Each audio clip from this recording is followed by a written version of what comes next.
Hello, everybody. Welcome to My Animated Life Season 3, where we discuss animation of a variety, where we talk about movies, TV, the processes of animation, and in this case, a special guest. Say hello to Talya Perper. Hello, nice to meet you. She has worked on, correct me if I'm wrong, she has worked on the recent seasons of Teen Titans Go and Yabba Dabba Dinosaurs, and I'm sure I'm forgetting something. Is there anything else? That's all correct. My first job ever was I was on one episode of Pickle and Peanut, but besides that, a majority of my career has been Yabba and Titans. Great, that makes sense. Before we get into the questions, I want to ask, what your humble beginnings? Where'd you start? How'd you start? Etc. Sure. So I guess I'll start at college. So I went to Boston University for film and TV because I was interested in animation, and I had been investigating different art schools in high school, and I guess ultimately I decided that I already had some skills in creative writing, and I wanted to get a foundation on story because I knew that a lot of the art schools that were pitching to me were like, they were more focused on the technical side of things, of art. And some of the stuff that they were pitching as like, this is what our curriculum is, was very like experimental, or like it was more like fine art. And I was really interested in like the structure of storytelling and like how to work that into a business mindset. So I went to Boston University in the last semester of my senior year. I did an LA internship program where they ship you out to LA and you basically do a boot camp of like, okay, you go to internships during the day as like a part-time job. And then at night you drive back and take classes on like the business of Hollywood and like, film analysis and stuff like that. That sounds a lot similar to our program where the applications just opened up semester in LA. So it sounds pretty similar. Yeah, it was a great experience. I think it's tough because Boston University doesn't really have that robust of an animation program, at least when I was going there. Maybe it's expanded since the last time I went, but a lot of what I learned was about like the business of Hollywood in general, mostly applying to live action stuff. So like all of my student films were live action. A lot of the classes that I took were about live action pipelines and stuff like that. But a lot of those things can also apply to animation, just in a different capacity. So I was specifically interested in animation. And when I finished college, I moved out here with my then boyfriend, now husband. And the two of us were like the two people we knew who were like interested in this lifestyle. So we moved out together. I got a part-time job. I took classes on the side online through Rad Seacrest, who's like an awesome story guy, like director. He was like the showrunner of Kipo and the Age of the Wonder Beasts later on. Yeah, I know who you're talking about. Sorry to interject. I had Chris Amick on his podcast, and he did like I asked a question about his teaching and everything, and that was a thing we talked about, Rad Seacrest's Project City. Yes. Yeah, that's another great way to like get into animation if you want. It's a website. Ton of courses there. I took some writing courses, and it sounds like great. You took some courses there too. I did. I mean, this was before it was called Project City. It was called Rad's How-To School. And I'm so excited about the fact that he's expanded it into this like massive website, which is awesome. So at the time, Rad was just the one teacher, and I took his figure drawing for storyboarding class and storyboarding. And from the beginning of the class, I was doing art through high school, but like very, casually. I would do my own comics and stuff and share it with my friends, but I wasn't like putting a ton of stuff up online or like, so from the beginning of the class to the end of the class, I improved massively, and I feel like it unlocked a lot of things that I didn't understand before. So like taking those a la carte classes really helped me, because I remember my parents were like, are you sure you don't want to go to art school if you're like struggling to find a job in animation? And I was like, I feel like it's more important to be in the town where the people are who are hiring, and to like,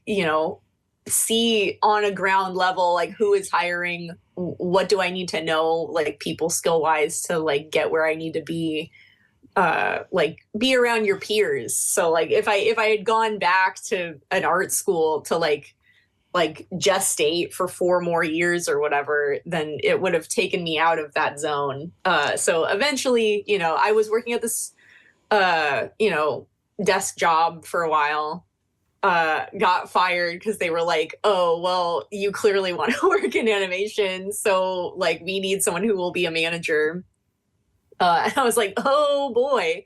And then I was like working odd jobs in the meantime while also like trying to get my art skills up, socializing, networking. And eventually I did find, like, I reached out to a recruiter at Disney and just said like, hey, I'm interested, like I'm a storyboard artist, like I'm interested in testing. I don't know if you're testing for anything right now, but here's my portfolio.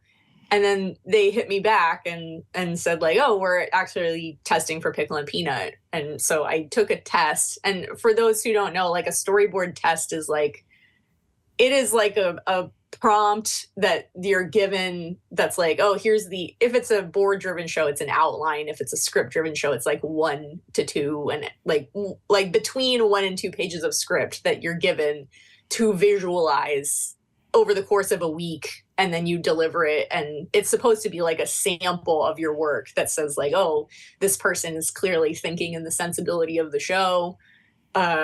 This person would be a good fit, So I took a test, and I had been testing for other shows too, and nothing hit until Pickle and Peanut. And so I started working there, and I met a ton of really talented people there. It was a really fun experience with nice people. But I was so green that like it was really difficult to learn the software on the job at the speed that they needed me to learn it. And it was tough because like, Storyboard Pro is an expensive program. So unless you are using it for work, it can be difficult to learn. So my immediate director, Ryan Gillis, was really encouraging and like helped me as much as he could. But ultimately, I think that like I was on season 2 of Pickle and Peanut. And so like after maybe 4 weeks of working there, they were like, we're kind of looking for like someone who will hit the ground running right away. So bye. And I was like, oh no. And so like then the cycle continues of like, okay, well now I'm back to hustling. And I'm making zines, like self-published comics, and using those as business cards just to like show people my samples, and like going to conventions and like, showing people my work and like trying to be involved, going to drink and draws, like meeting other people who are like my peers who can like give me some intel on like, wait, what is actually happening at this studio or this studio?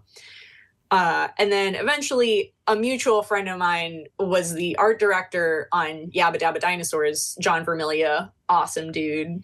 And I was just like, I gave him a zine and I was just chatting with him about the industry and such. And he was like, oh, and you could like hear the gears in his head turning of like, oh, I'm on a show that's just starting. Oh, we're looking for board artists. Oh, you should test for the show. And so he recommended me to test. I took the test, they liked it, and I started working there. And so you can imagine the shell shock of the last experience I had where I was there for 4 weeks. And then I'm starting on a new show and I'm like, oh my God, they're going to figure out that I don't know what I'm doing. Like they're gonna find out. But I knew just enough Adobe Flash or Adobe Animate to like get the job done, and I was very motivated to learn the software at this point. So I did whatever I could to like get my hours in. And they really it was like the complete opposite of Pickle and Peanut, where like they really loved my stuff right away. And I was like, are you sure? Like, so then after maybe like, I forget if it was like 7 or 9 months that I was boarding, like storyboarding. And up until that point, I thought like, oh, you start as a revisionist. Like that's the entry level thing, right? Is that you're like doing notes on other people's boards first. And then you graduate to storyboard artist, where you're like taking things from 0 to 90, you know, and then the revisionist and the director finishes it off. And then after that is director, supervising director, showrunner, etc. But in my case, I jumped right into boards. Like I was never a revisionist at the beginning. So I was kind of like jumping into the deep end. And so, yeah, they liked my stuff enough. And like every day I was like, all right, today's the day. Today's the day. Let me find out. I don't know what I'm doing. But like after months go by, one of the directors leaves to go work on another show.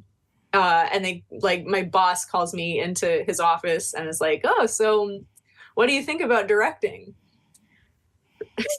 Like, again, are you sure? Like, because what? Like, so, but I figured, I did the math in my head, obviously. I was like, you know what? If I'm going to learn how to do this, this is like the best crew to do this with. Like, they're super supportive. They really like my voice. And it was a great experience. It was definitely a career highlight. After that, Yaba was canceled before it even aired because of the AT&T merger. It was originally designed for Boomerang, like the app, which, like, if you think about that in retrospect, it's like, yeah, sure, pay $5 a month for this app that's like strictly old cartoons and spinoffs. But it was all transitioning onto Max anyway, so we were thinking like, oh, like eventually it'll be on Max. But I think the implication was that it was like more of a cost-saving measure after the merger to be like, oh, write-offs. That makes sense. It did eventually hit Max, but not until much later. So after Yaba like wrapped up, I was offered a test on Titans, Teen Titans Go. So like the pipeline, like coincidentally, the pipeline for Titans is exactly the same as Yaba. It was Adobe Animate. Like the board artists are really animatic artists, and they're doing it in 4 weeks. Like each episode split between 2 board artists and 1 director. And it's because the showrunner of Dabba Dinosaurs, Mark Merrick, also was kind of the mentor for Aaron Horvath, who is one of the showrunners of Titans. They're both Flash guys, so they carried over that same pipeline. Like the way that Mark does things is the way that they do it on Titans also. So now I'm a storyboard artist on Teen Titans Go, and I love it, and I'm so happy to be here and to talk to you about it. This season, I want to focus on, we're kind of going in random order for these questions. I want to keep you on your toes here. Sure. So, this season is airing during a troubling time for animation. The unions are trying to negotiate with studios for a better deal, which obviously are for reasonable reasons. Hopefully this doesn't persist for maybe a while, but it seems to be that way as studios in Hollywood are much more fickle with the medium, with like Coyote versus Acme, or the movie Toto that never happened, or the Cartoon Network Studios building closing down.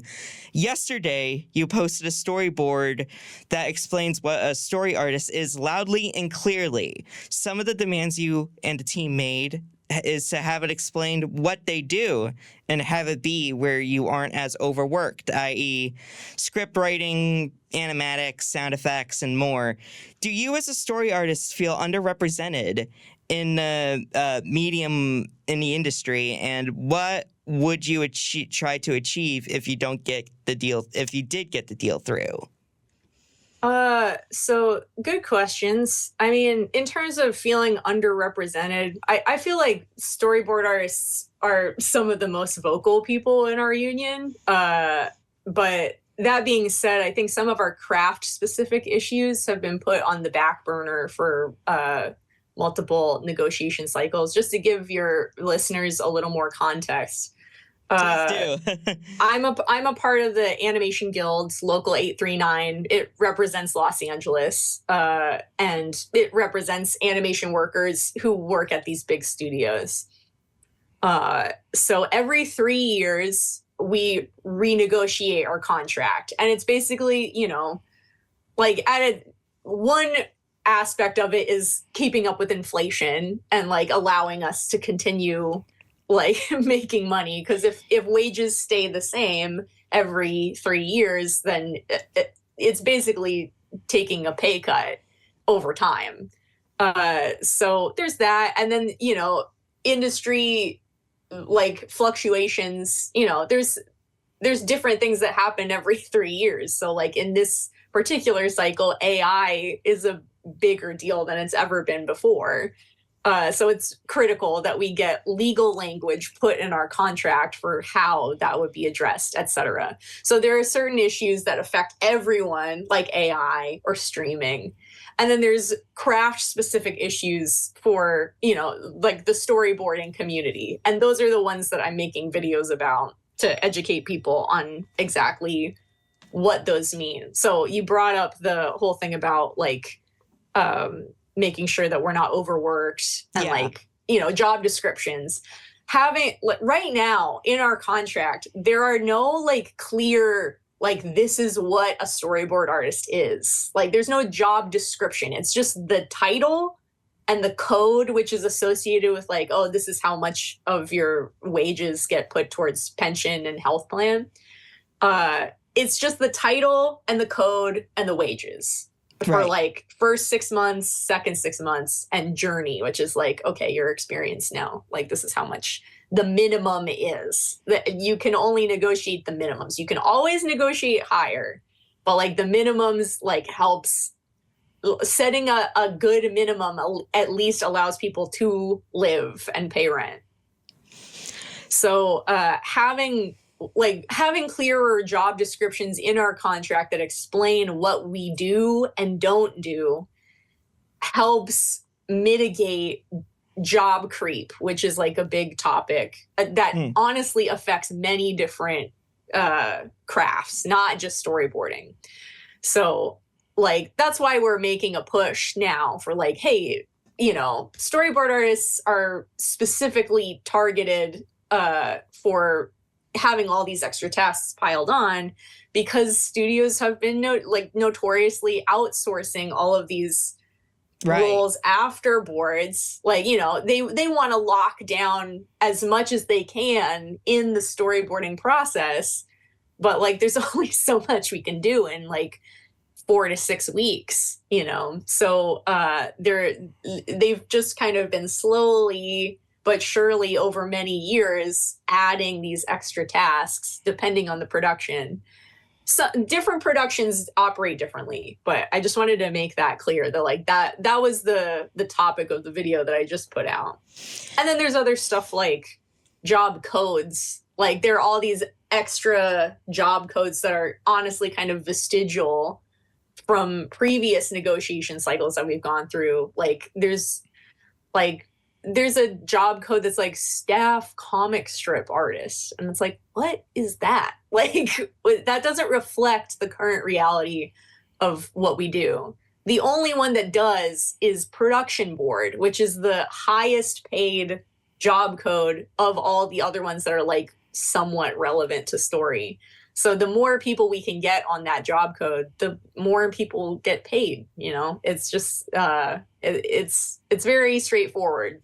So that was my goal with those videos, is to like tell people, like, this isn't rocket science. It's just common sense. And the studios bank on the ambiguities in our contract to get discounts wherever they can. So it's perfectly fine and appropriate to ask for what you want to shoot for the moon, and then you negotiate and you figure out a compromise. And every cycle you move the needle a little bit forward. I hope that answered your question. No, that was wonderful. That was a great explanation. And I'm going to keep doing this throughout this whole semester. Please, all the listeners, look at the Animation Guild's demands and try to help them as much as you can. Even if you're not in the industry yet, as some of my listeners are in media school, as some of you know. But please look up your local websites, join the guild, and try and help people get better wages and whatnot. So, yeah, I want to start with and then we're going to the second question, which is your going back to Teen Titans Go. So Teen Titans Go is much more slapstick than Teen Titans. With time, it's become a hilarious comedy and homage to not only the DC characters, Warner Brothers Animation, or even Warner Brothers as a whole, and the Teen Titans creatives as a whole. I would call it Cartoon Network SpongeBob. What inspired this directional change from the original pitch? I don't know if you know a lot about the original pitch of what the Titans do when they aren't fighting crime, where now it's about them trying to get their own movie off the ground, meet their makers, including you, fight time slots, host the Warner Brothers 100th anniversary, or team up with Beetlejuice and Freakazoid. Sure. So I wasn't around when the show was pitched, but I've been on Titans long enough that I've heard some of the lore for like what was going on back then. And one thing that I learned relatively recently was that when Teen Titans Go was originally like being developed, a regular show was super popular. Yeah. And so part of the pitch for this show was like, what if Titans, but regular show? Like, what if we just did regular show again, but with these IP characters that we love? And it kind of made sense structurally in that the Titans, that's a great ensemble cast. Like, you've got 5 characters with really strong contrasting personalities. It does kind of set up for a lot of different potential scenarios that can be interesting in that sense. So yeah, I think since then the show has evolved massively. It was originally meant to just be like, oh, another kids show that is popular. But then over time, I think it really showed its own voice as a co-viewing show, meaning that kids watch with their parents. Which really helped like establish its popularity, besides the fact that like there were industry powers that be that were putting it on like every time slot on Cartoon Network. That certainly helps, right? But like once kids are watching, the parents are watching, and the parents have the most agency over what the kids watch ultimately. So if you can win over the parents with comedy that speaks to them and connects with them. Like we make a lot of like 80s references and like, making adult jokes that are kid appropriate, but still like tap into, the nostalgia that a parent would experience. So, and like, the sardonic, like parody humor. So that really made Titans what it is. And so now that it's such a juggernaut in terms of like we're one of the top performing shows on Cartoon Network, I think the way that WB sees Titans is it's kind of an ambassador show. So like if there's something that they want to push as like, oh, we want people to watch the new Beetlejuice Broadway show or whatever. Let's do a crossover with Titans and like get kids to see like this thing that they wouldn't have crossed paths with Beetlejuice because it's like a movie from ages ago. But like if you bring it back into their zone, it's like, oh, who's that? And then they like, they go explore this new thing. So anytime you see a crossover, that's what's happening. It's basically a long form advertisement. But our creative challenge as board artists, as writers, as like, the whole team is to figure out a way to make these concepts interesting beyond just like the low-hanging fruit jokes that you would expect. Like how do we make this interesting? And the types of episodes that we're doing now are so surreal and bizarre compared to season 1, which is like, oh yeah, and then they eat pizza, and like, oh, Raven's angry. Like, there's like that stock superhero tropey stuff that we kind of ran through in seasons 1 through 3. And now it's like, what do we do now? We could have Robin buy a used car. What would happen? Like, what if we taught the kids about quantum physics? What if we, like, there's all, like, what if we went to an island that's just about fonts? Like, stuff that is, like, so off the wall. And that really makes me excited about working on the show. Going back to that Beetlejuice episode, that explains why Alex Brightman was cast in that episode, because it definitely sounds like it was supposed to be an advertisement for the musical. Yeah, I mean, like, there's a lot of WB properties that cross over. That's, like, pretty much every crossover, unless you can get the licensing rights to an IP from a different studio, which is very difficult to do. So usually we're using our own resources and, like, making connections where we can. Right. That makes sense. So with you working on Teen Titans Go, it sounds like you got a very stable job. But for us trying to get into animation like myself, or even filmmaking in general, securing a Hollywood gig is a challenge for some. What advice would you give yourself in college, or what advice would you give students studying filmmaking?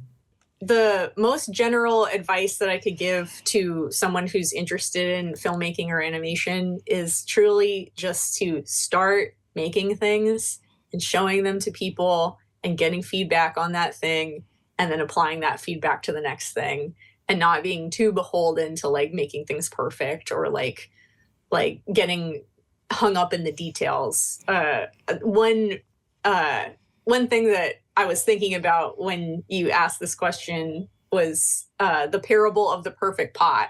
There's a great Hank Green video where he describes this story that's sort of been circulating on the internet for a long time. And it's basically the idea that, okay, there was this pottery class, and the teacher divides the class into 2 groups. One group is tasked with making, like, each of them a perfect pot. Like, you have the whole class to just make one really good one, and we'll enter it into a competition at the end. And then the other group is tasked with making just a bunch of interesting pots, like as many as you can make within the time period. And so when you compared the outcomes of these 2 groups, the ones with the perfect pots were like, okay at best. The ones who made lots of interesting pots, pot number 1 was like at a different level than pot number 100. Like pot number 100 was like even better than any of the quote unquote perfect pots from the other group. So the point of that is just to say that you gain a lot more. Your learning accelerates like exponentially the more you do things. So don't wait to give yourself or get permission from someone else to start creating things, because that is how you will learn. And I have an anecdote from my own college experience, which is that when I was in senior year, I took a directing class that like you would do a short, like a live action short. And so I pitched an idea that was about like, oh, this girl is working in her her mean aunt's Airbnb, and she's like playing the ghost in this haunted house. And then one of the guests sort of like takes her aside and like gives her some new perspective.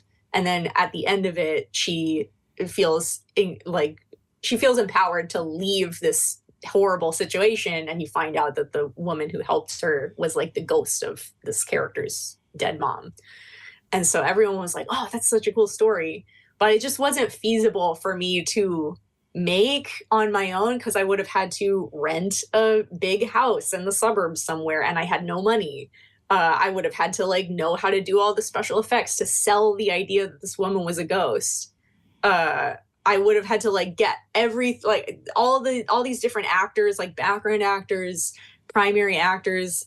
Like those are the limits of live action. That's the thing. So like when I talked to my professor about it, he asked me like, well, what do you really want to say?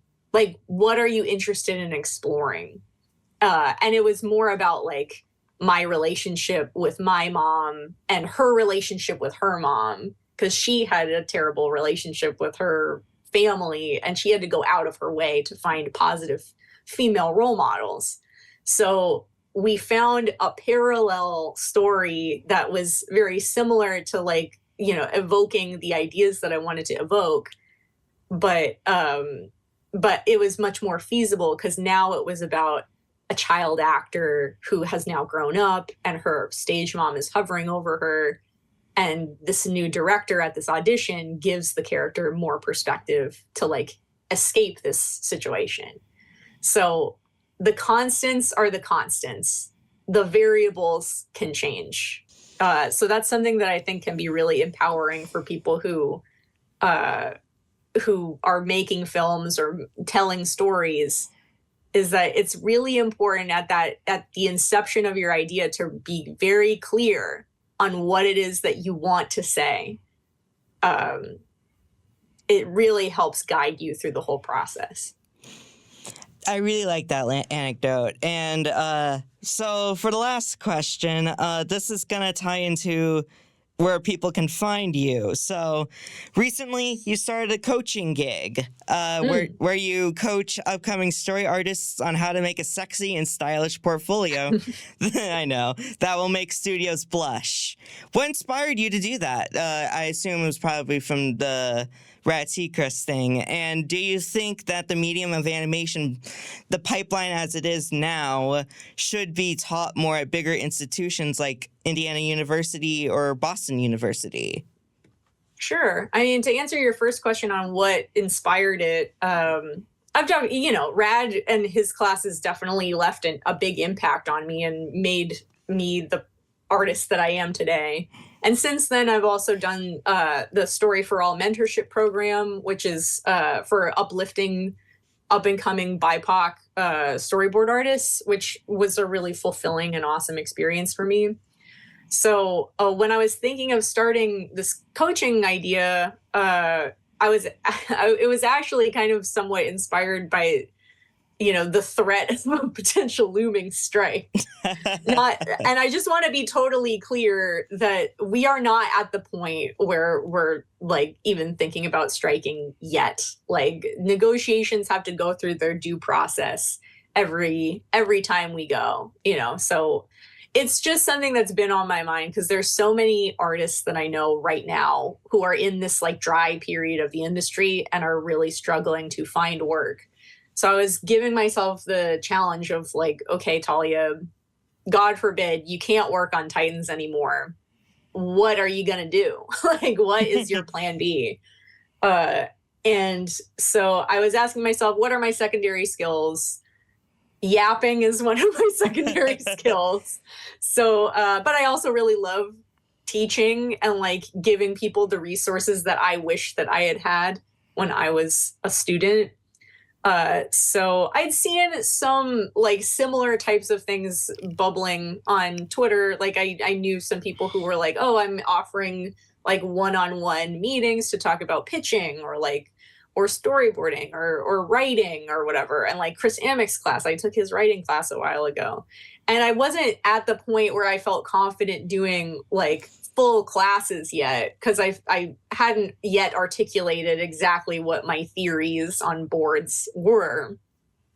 So I thought, you know what, maybe I'll start with these one-on-one sessions and I'll just meet people where they are and sort of flex my director muscles again, where like I'm giving people direction for where they want to go. If they feel like they're lost and they don't know what the next step is, then I can give them an objective look at what they're working on and say like, oh, this is how you could punch this up, or this is how you can look professional. So that's been really cool. I made an ad to kick it all off, and I got a big influx of clients, which was really sweet and cool. And it's been somewhat challenging to balance it with my full-time job. So I kind of go through ebbs and flows with it. But my clients have, like, for the majority, been really sweet, respectful, like engaged, interested, curious, like ready to learn. And that's been really fulfilling. So that was sort of the inspiration for that coaching stuff. To answer your question about should animation pipelines be taught at schools like IU, I don't know enough about IU's curriculum to know exactly how they approach such things, but I can tell you from my perspective, like at Boston University, they teach you like the broad strokes of how the industry works. You know, there's like development, there's pre-production, production, post-production, distribution, etc. And those apply to a lot of different aspects of the industry. And when you say pipeline, you know, pipelines change depending on the type of thing that you want to make. Right. So like it's important to understand those building blocks so that you can see how they work together. And then once you're on a show or a movie, you can see like, oh, this is how it works in this specific scenario. So I think the education that I would be offering with the coaching is more of a one-on-one, like customized thing where I want to give people the tools to make their own stuff so that they can present professionally to studios and have like a bank of work that they've already done. That's like, here, I can prove to you that I'm good at this thing that I want you to pay me to do. So there's only so much that we can cover in 1 hour at a time. And sometimes I have clients who book me for multiple sessions in a row, and I give a discount for like, oh, if you book 4 in a row, then I'll knock off $60. But you know, it's been really cool to like, again, meet people where they are, take them to the next level, whatever that means for them. And that's where I was at when I was a student. I was so thirsty to understand like the context for how to dive into this new world. And I'm happy to talk about that with anybody. Well, that answers a lot of my questions about animation and the pipeline it presides. And for the coaching, where can they find you? Or if they just want to talk to you?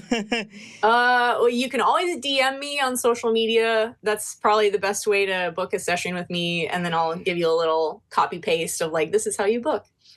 So on social media, on most channels, I'm Taretari, Taretari. And usually the coaching info is pinned at the top of my profile. So yeah, send me a DM and I'll tell you the soonest available 1 hour slot that we can meet. Well, Talya, thank you for joining us and giving a glimpse at not my anime life, but yours. Thank you so much for having me.